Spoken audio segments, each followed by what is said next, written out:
প্রিয় শশা চাষী ভাই ও বন্ধুগণ, আসসালামু আলাইকুম। সবাইকে স্বাগত জানিয়ে আজকের আলোচনার বিষয় শশা।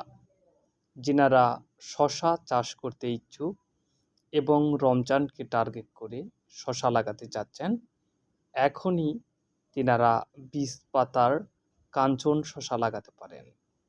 এটি লাগানোর সময় সেপ্টেম্বর থেকে ফেব্রুয়ারি পর্যন্ত। যিনারা বীজ পাতার কাঞ্চন শশা লাগাবেন তিনারা এক্ষুনি লাগাতে পারেন।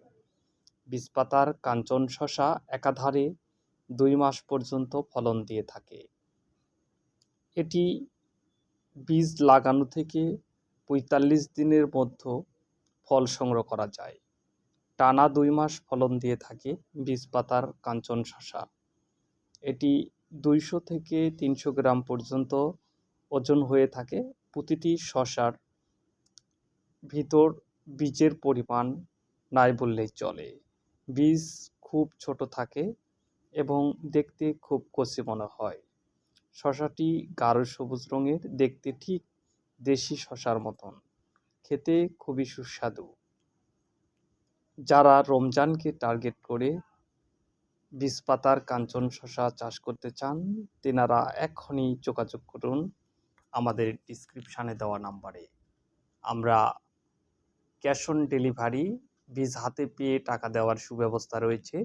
আমরা সারা বাংলাদেশে ক্যাশ অন ডেলিভারিতে বীজ দিয়ে থাকি। আমাদের কাছ থেকে বীজ পাওয়ার ঠিকানা, আপনার নাম, ঠিকানা, মোবাইল নাম্বার দিলে আমরা সারা বাংলাদেশে বীজ দিয়ে থাকি। কাঞ্চন শশা অন্যান্য জাতের তুলনায় একটি অতুলনীয় এবং খুবই সুন্দর একটি জাত। এটি দেখতে যেমন সুন্দর, খেতেও তেমনই সুস্বাদু। আমাদের ভিডিওটি ভালো লাগলে অবশ্যই চ্যানেলটি সাবস্ক্রাইব করবেন, পাশে থাকবেন। সবাইকে ধন্যবাদ জানিয়ে শেষ করছি। আল্লাহ হাফেজ।